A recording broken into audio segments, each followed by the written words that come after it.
And we went into Phoenix not knowing that we were going to make the race. We really didn't believe in it was a Team Marines Ford that we had at Phoenix. And I pulled the engine builder aside. It's Peter Guile. Pulled him aside and I was like, Peter, if we put a cup carburetor on this motor, what's it going to do? He started laughing. He goes, yeah, you're not putting a cup carburetor on that. I said, no, I'm just asking a question. Now, this is the Bush. This is a Bush car. Now, who was the driver? Bobby? Oh, Randy Tulsman. Okay. All right. And I said, if we put this carburetor on there, what's it going to do? And he goes, well, we're not putting that carburetor on there. I said, no, just hypothetical. Like, what's it going to do? And he goes, it's like 200 horsepower. I was like, what? He goes, 200. I said, okay. So if I can make this happen, can you get me a carburetor over here? And he goes, you can't make this happen. I go, give me a carburetor. So he went to the cup garage, come back with a carburetor, right? So I pulled Ed Renzi aside, who is the car owner at the time. I said, I just want you to know what's getting ready to happen here. We're going to go on the racetrack. Driver's going to bitch about the motor, but we're going to do this. And he had a conversation with Peter and said, it's 200 horsepower more than anybody in the field. So when the carburetor people came around to inspect the carburetor, we did the dance. And the cup carburetor got on the engine without NASCAR seeing it. And they put a seal on it and they sealed it. Okay, so tell me what the dance is. So we take the carburetor off. NASCAR inspects it. The quote unquote legal carburetor. The legal one. Okay. All right. We take it off, right? And they inspect it. They check the size of the bore size. They do their gauges down in it. And then you stick the carburetor back on the engine. And then they bolt it down and you seal it. Well, if you can distract the guy, they swap the carburetor and stick the illegal carburetor on, right? And then seal it. But there's another catch to it because eventually they're going to inspect it again. Right. And we'll get to that, right? So we talked about talented people in the garage, and I'll speak more to the crew and how well they orchestrated some of the things that they did. Talented guys. So we go out on the racetrack, and the first lap on the racetrack is this motor won't get out of its own way. And I looked at the owner, and the owner looked at me, and we just kind of shrugged and went, all right, let's do what we got to do. So through 2 practices, the car wouldn't turn. It just wouldn't turn in the middle, right? Now, is this with the illegal carburetor? Illegal carburetor. Okay, all right. He's just like, it won't turn. Well, we're not going fast enough to make the race anyway. So it really doesn't matter if it won't turn or not. It ain't good. So at that time, there were tall springs and short springs. Well, the tall springs had just become obsolete or illegal. And we had to go back to a shorter spring. And Mike Shiplet was the car chief. And as most people know, Mike has moved on to be quite the crew chief. Very proud of that young man and everything he's done. And Mike was the car chief. And I said, hey, Mike, do we have any tall springs on the truck? And he said, hey, boss, he goes, you can't put tall springs in this thing. I said, look, we're not going to make the race anyway. We got to get this thing to turn in the middle of the corner. We got to get the driver comfortable. We got to do what we got to do. And he was like, I got some. And I said, all right, put them in. So he puts these tall springs in the car. We go out, practice with these tall springs, and it ain't make a difference at all. Right? And so really defeated. Like, we're not going to make the race. So we get out on the pit road for qualifying. I'm having a conversation with Randy. Put the window net up, slap the top of the hood, and I go, I need you to drive it in there. I need to drive it in there deep. We got to make the show. Fires the car up. Off pit road he goes. Well, this car's got 200 more horsepower than the field. And you can hear it singing, right? I'm getting goosebumps right now, even remembering, like thinking back that way. And he come past the start-finish line, and we're standing down between 1 and 2. Because as most people know back in that day, pit road circled all the way around. He drove that car in there, Rick, 10 car lengths deeper than he had in practice the whole time. The difference is he just burped the throttle and got right back in the gas, and that thing went off the corner, and I went, oh, shit. Right? And he came around, and the crowd screams, and it goes, on the pole. And I'm going, we were 42nd in practice for 2 practice sections, and now we're on the pole. And the team goes nuts. And I'll never forget that Sam Renzi's on the wall. He about falls off the wall, jumping up and down, right? And I'm thinking to myself, holy shit. I got an illegal carburetor, and I've got 2 illegal springs in this car. Mike Shiplett knew that the springs were in the car. And he comes over to me and goes, boss. I go, yeah, I know. I said, here's what I need you to do. Give me 3 people. Jack stands in the jack. We go through inspection. Just follow my lead. Well, thank God we got knocked off the pole and we were like 3rd, right? But still had to go through post-inspection. Well, if you had 200 more horsepower than everybody else, what did they have? What were they doing? What kind of springs and carburetors did they have? Right. So the guys jacked the car up, right? And I'm thinking to myself, this is not going to be good. And I'm not, at this time, I'm really not even thinking about the carburetor. So the seal comes off the carburetor, the bolts come off the carburetor gets lifted up. And at that time, Chip was the NASCAR official. Chip Warren. Yeah. Chip was the guy. Oh, that's awesome. And so carburetor comes up off the thing. Chip puts his gauge under there, and he puts his gauge under there again. And he kind of turns his head and he kind of looks at me and he goes, what? And I said, what are you talking about, Chip? And he looked at me and he goes, you owe me. And I said, thank you, Chip. Have a nice day. And Chip walked off. And I didn't know what that meant, right? I'd never bribed him. Right? And I was just like, wow, I can't believe he let me go, right? And it's the relationships we have with our NASCAR officials, right? Because they're real people. They're no different than us. And about that time, this little NASCAR official comes sliding out from underneath the car that I didn't know who the guy was, right? And I knew most of the NASCAR officials in any garage area.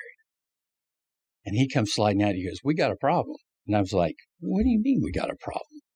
And he's like, the springs in this car. I need the springs out of this car. So Mike pulls the springs out of the car. And I go, what's wrong with the springs? He goes, the rules change. You can't have these springs. I go, when? I'm the team manager. I'm stepping in as the crew chief.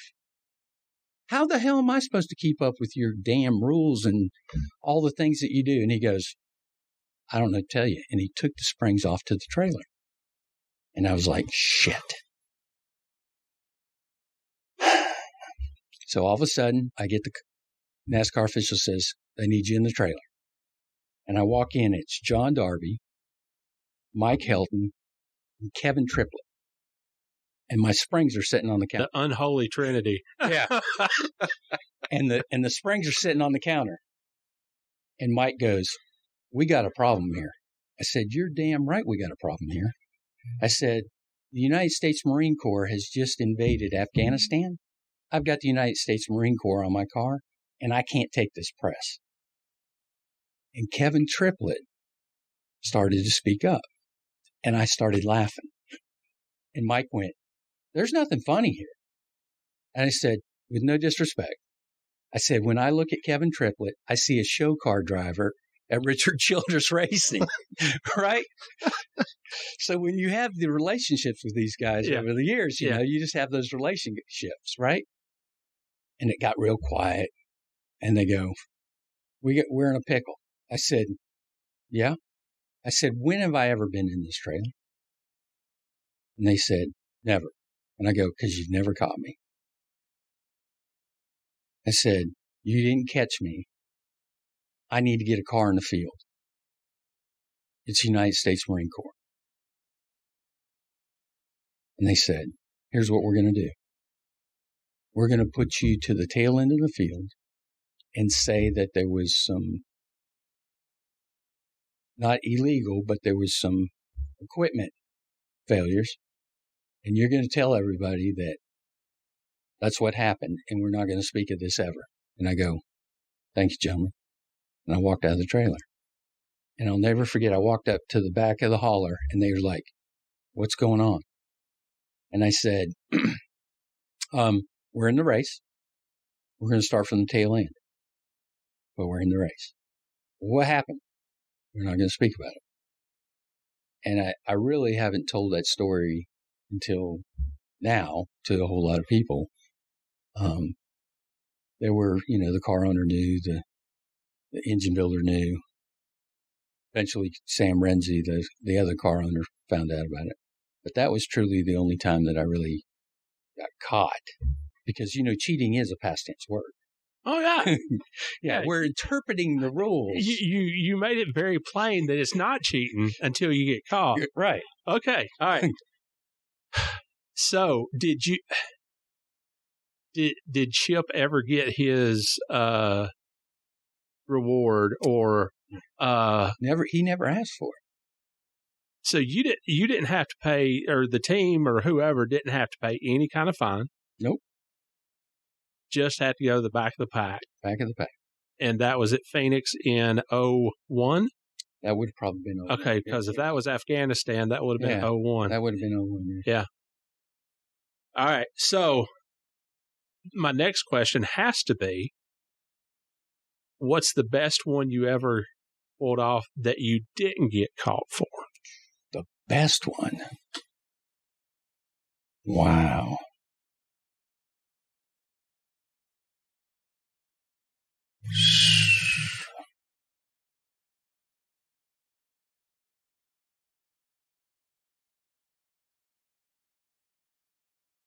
I'm not gonna say this is a cheating one, right? Again, because you didn't get caught. Well, this is fun. This is probably this is a great story. Okay. Right? And it needs to be told. Yeah. Right. And it really wasn't cheating, and it wasn't cheating against NASCAR, but it was probably not the ethical thing to do with one of the true leaders in our sport, which was Robert Yates.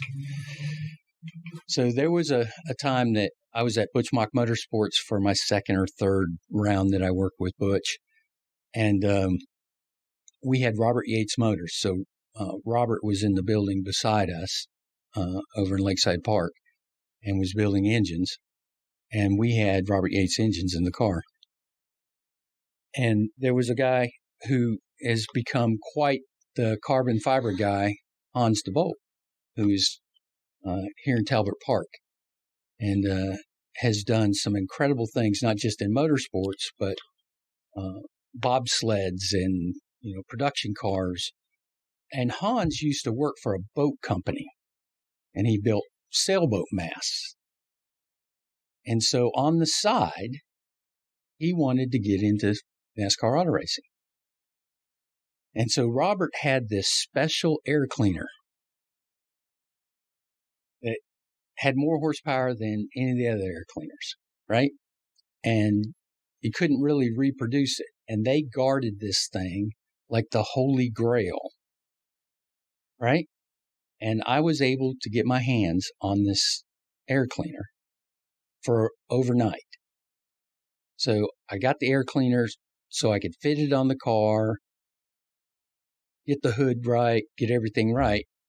And Hans came in, and that night he replicated that air cleaner in carbon fiber. And that was the first soiree into motorsports, or one of the first forays into motorsports that helped DeBoltech become who they are today. And we copied that air cleaner. And it wasn't till a year or two later that Robert found out what we did, and he was pissed, like pissed beyond imagination. But that wasn't really cheating like you're looking for a cheating thing. Yeah. But I really felt like I cheated Robert by, stealing that technology and using it. If it was guarded like the Holy Grail, how did you get your hands on it? Well, I needed it for the hood, Yeah. to fit it to the car, and I just never brought it back that night. Oh, okay. All right. Gotcha. Right. And so Hans had it long enough to go ahead and make a mold of it. And then I just have this image of you in a cat burglar suit and, the little beanie and, your. No. No, the cat burglar suit. Breaking in the middle of the night. Right. Yeah. Okay. The cat burglar suit. We have one of those stories, right? Oh, how about it? So at Michigan, and I got to remember what year this is. So my car chief at that time was Pierre Coutel, PK. Yeah.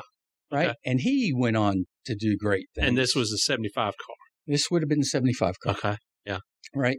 And so we were in the garage area after last practice. And Michigan is 1 on gas mileage. So it's kind of simple. You want to inflate the fuel cell as large as you can inflate, like stretch it. So what we do is, at that time, we would put tack welds, put air into the fuel cell.